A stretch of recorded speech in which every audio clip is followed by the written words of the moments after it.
Hero shooters are one of the most prominent subgenres of the FPS genre this day and age, with seemingly no end to the new ones on the horizon. But while they're all a newer genre, it seems like it's been slapped on older games without any real consideration to how it fits it.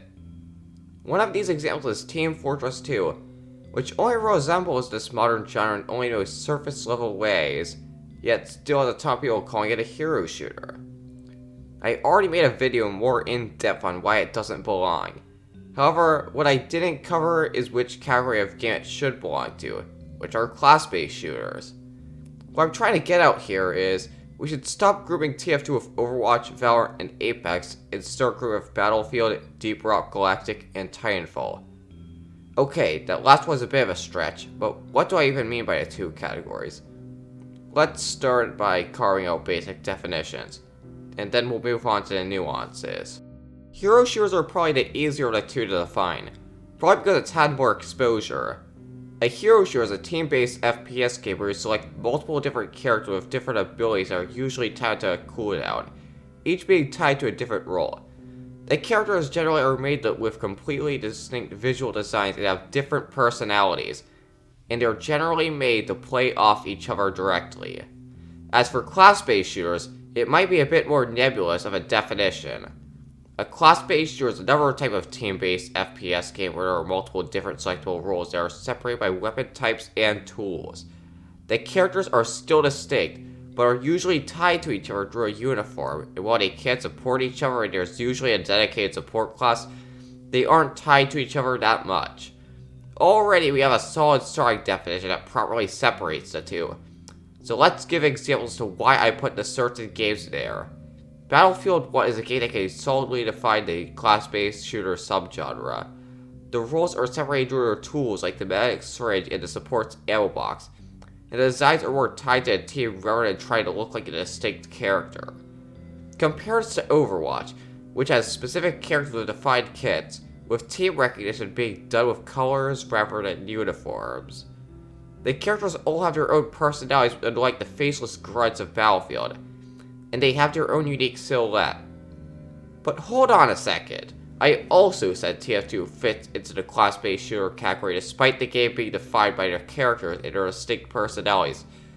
Doesn't that make it a hero shooter? Good guess, but actually no.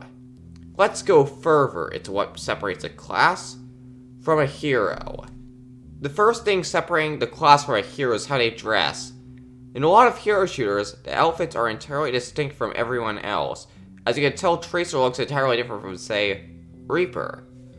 They also look the same whether you're on the one team or the other, requiring external features such as team outlines to properly distinguish the teams apart from one another.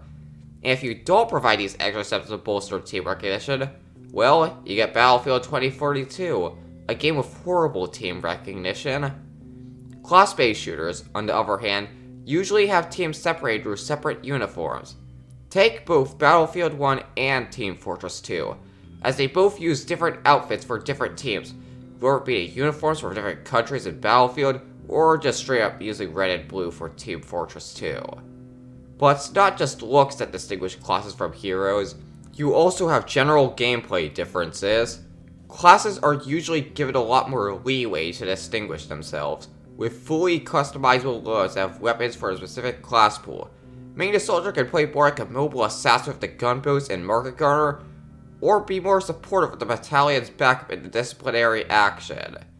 In a hero shooter, on the other hand, the heroes may not be as customizable, but there's a lot more of them. This means you get a ton of different playstyles, but they're not really as modal as one in a class-based shooter.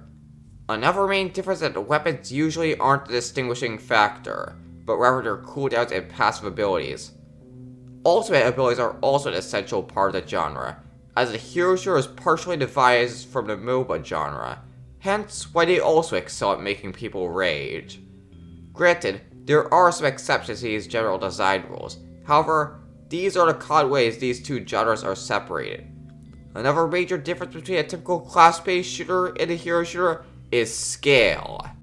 One of the main components of the class-based shooter is the large scale that they provide, either in player count, map size, or any other factor.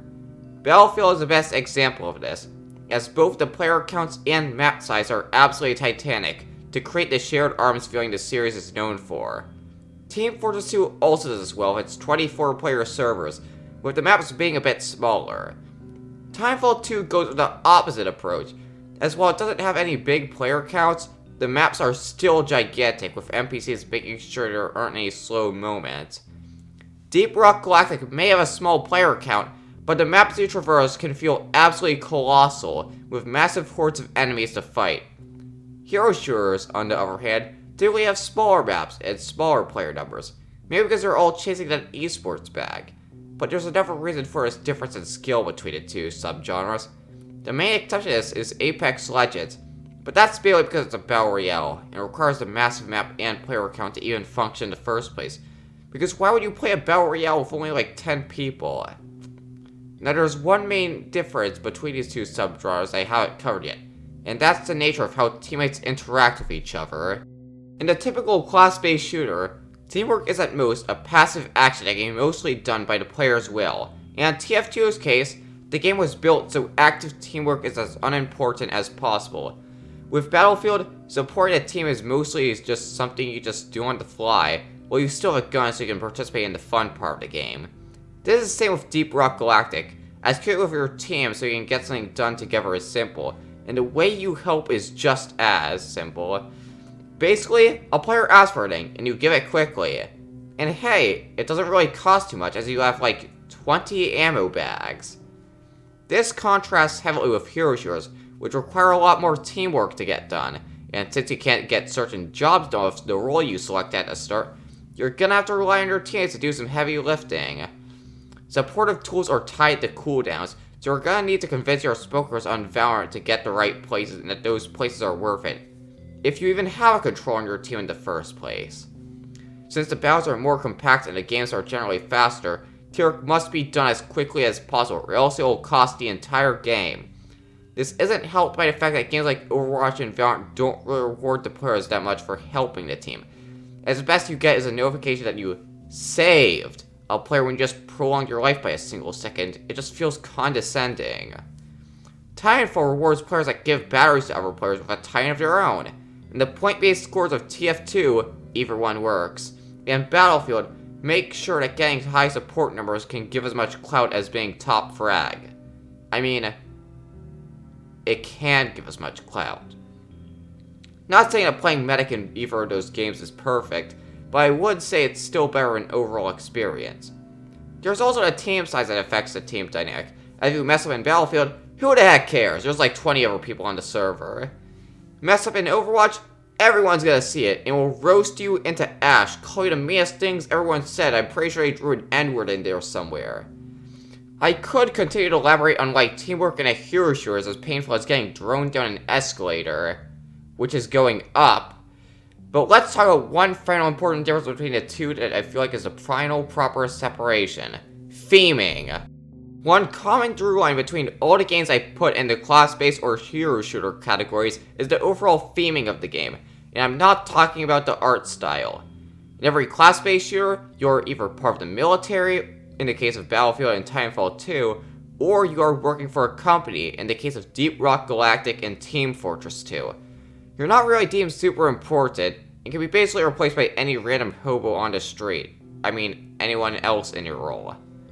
In a hero shooter, you're basically kind of a big deal, at least lore-wise.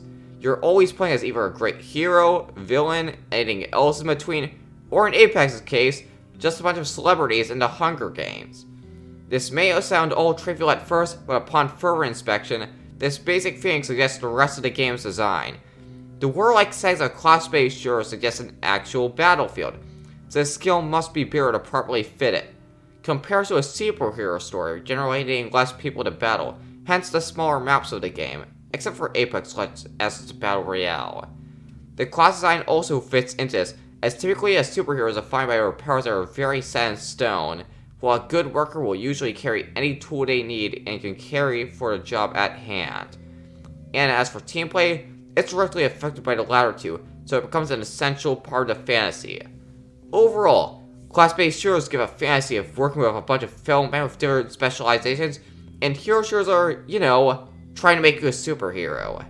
I hope this video demonstrates the difference between these two genres and makes it so we can finally stop calling TF2 a hero shooter, which is kind of the reason why I made this video. I'm not really knocking on hero shooters, as I just think we should be careful about how we compare games. Too many of the times our expectations are shaped by dumb comparisons, and this has shown to be detrimental to discourse around games.